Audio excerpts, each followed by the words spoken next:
And for quarterbacks who aren't happy with their current contracts, it may not be that your leverage is playing another professional sport like Kyler Murray. Maybe you just threaten to go become a broadcaster because the money has gone crazy in recent years and especially in recent weeks.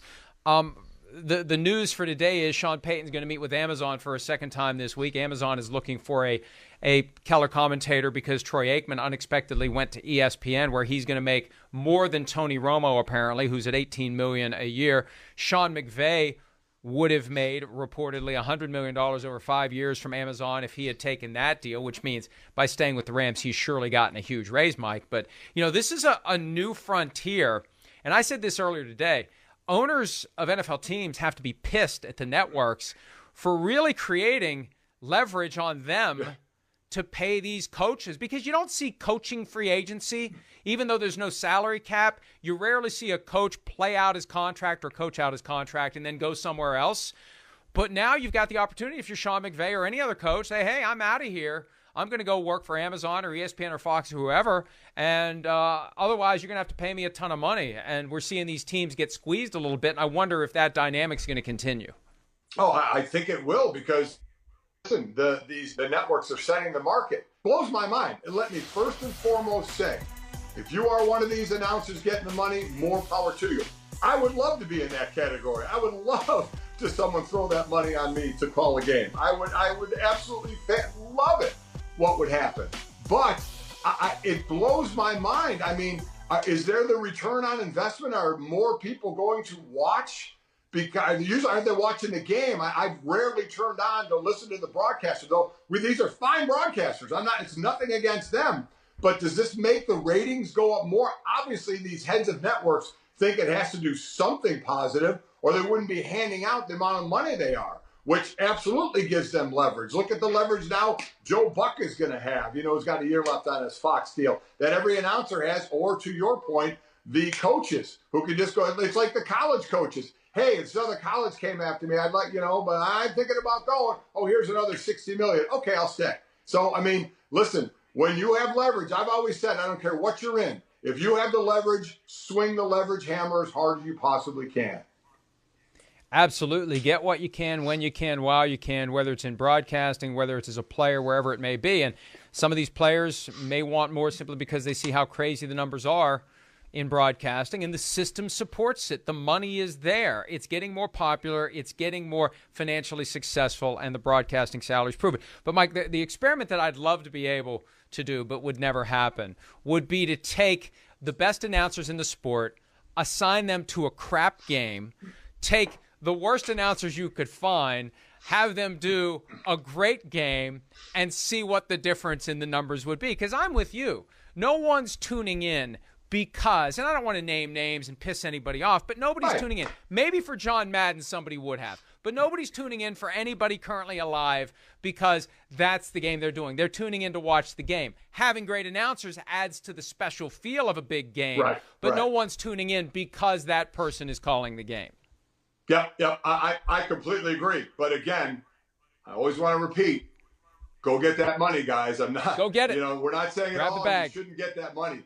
Grab that money. But we got to give these execs some credit, shouldn't we? Maybe that they know what they're doing, and I don't know where the extra money comes from, because and we'll be able to see. Listen, I love Levy and Greasy and Riddick. They were friends of mine when I was at ESPN. Now, they're not the big names that we're talking about, and the ratings were up in Monday Night Football. So we'll get actually a good visual of that, right? When Troy goes there, and if Joe goes over there as well, what will the ratings be that much bigger? I have no idea. I don't know, but we'll have a comparable to see if they were. Ratings were up this year, and they had a better schedule this year. So that's why I think the ratings were up. And these networks are all ultimately owned by publicly traded companies who make their balance sheets available for inspection. Last time I checked, they're all kicking ass. They're all making huge money. They all are providing great returns and value for their shareholders. So you're right. They know what they're doing, and this is part of the investment you have to make if you're going to present the NFL in a way that placates the NFL. And I guess that would be my response to the NFL.